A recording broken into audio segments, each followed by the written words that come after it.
वृंदावन के बड़े प्रसिद्ध संत थे जिनका नाम था महाराज उड़िया बाबा। आज भी उड़िया बाबा का आश्रम दावानंद कुंड के पास में बना है। उनके पास में एक महाशय आए और पूछे, महाराज जी एक बात बताओ, मेरा एक प्रश्न है। बोले पूछो। कि जीवन में गुरु क्यों बनाए जाते हैं, गुरु का क्या महत्व है जीवन में? तब उड़िया बाबा ने कहा, बच्चा तुम ये बताओ, तुम ये प्रश्न हमसे क्यों कर रहे हो? तुम ये प्रश्न हमसे क्यों कर रहे हो? तब उस व्यक्ति ने कहा, महाराज जानने के लिए। तो उड़िया बाबा ने कहा, बच्चा तेरा उत्तर मिल गया। इसलिए भगवान को जानने के लिए, अच्छा बुरा जानने के लिए गुरु की आवश्यकता जीवन में पड़ती है। लेकिन वर्तमान में गुरु और शिष्य की जो परंपरा है पहले जैसी नहीं रही है। ना तो उस समय जैसे गुरु हैं और ना उस समय जैसे शिष्य हैं। अब तो जो शिष्य हैं वही गुरु का गुरु बनने की सोचते हैं। एक गुरु का नया नया चेला बना, चेला बन गया, गुरु जी के आश्रम में रहने लगा। तो गुरुजी ने शाम के समय उससे कहा, बेटा बारिश हो रही है, बाहर गैया बनी है, तो उसका बंधन खोल के अंदर बांध दे। चेला ने हाथ जोड़ लिए, गुरुजी बंधन से मुक्त करना तो आप जैसे महान व्यक्ति का काम है। अरे मैं तो स्वयं संसार के बंधन में पड़ा हूँ, मैं कहां से मुक्त करूं?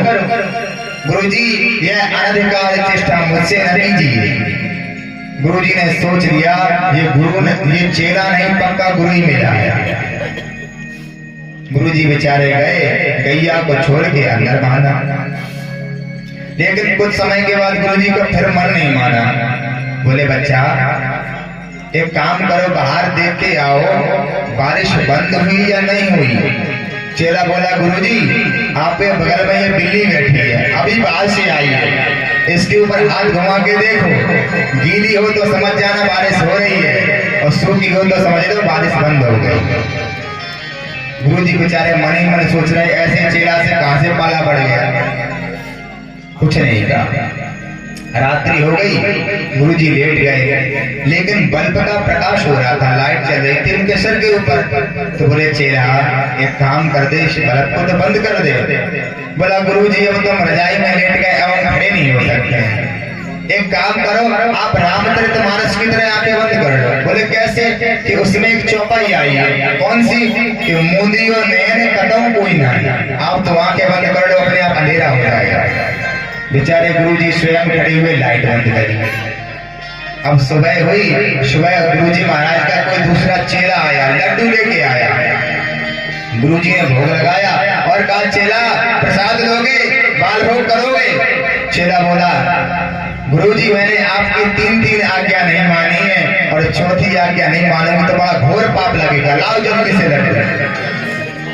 तो ऐसे चेले हैं, पर ऐसे चेलों को कभी बढ़िया घरड़ा गुरु भी मिलते हैं।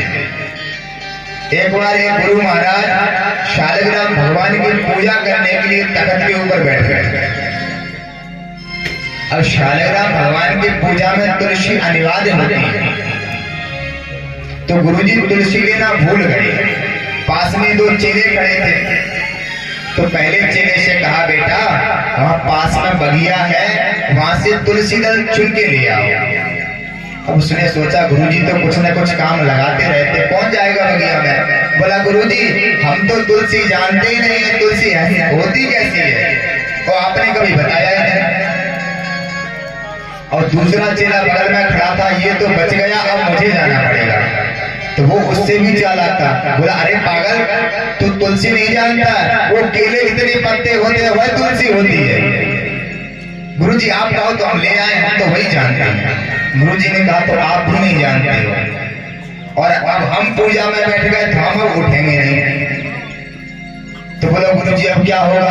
बोले एक उपाय है। बोले क्या उपाय है? तो तुम दोनों तख्त तो उठा सकते हो। अब गुरुजी मोटे ताजे और तख्त की कैसे मना करें? दोनों बेचारे पछताते हुए तख्त में लग गए। तख्त उठाया, बगिया में लेके गए। बगिया में तुलसी के विरवा के पास में गुरुजी ने तख्त रखवाया, तुलसी दल उतारा और कहा बेटा उठाओ तख्त। उठा के फिर आश्रम में ले गए। गुरुजी ने कहा बेटा तुलसी देख ली? बोले हाँ गुरुजी। अब तो नहीं भूलोगे? गुरुजी एक जन्म की चलती क्या 7 जन्म नहीं भूलेंगे। हरहि शिष्य धन शोक न हरहि, शोक गुरु घोर नरक मही परहि। लोभी गुरु लालची चेला और दोनों नरक में ठेलम ठेला। लेकिन नारद जी जैसे गुरु जिसको मिल जाए उसका तो कल्याण होना कोई संदेह नहीं है इसमें। और ध्रुव जी महाराज मथुरा में पहुंचे हैं। मथुरा मंडल में जमुना मैया में स्नान किया और तपस्या करने के लिए बैठ गए। त्रिरात्रांते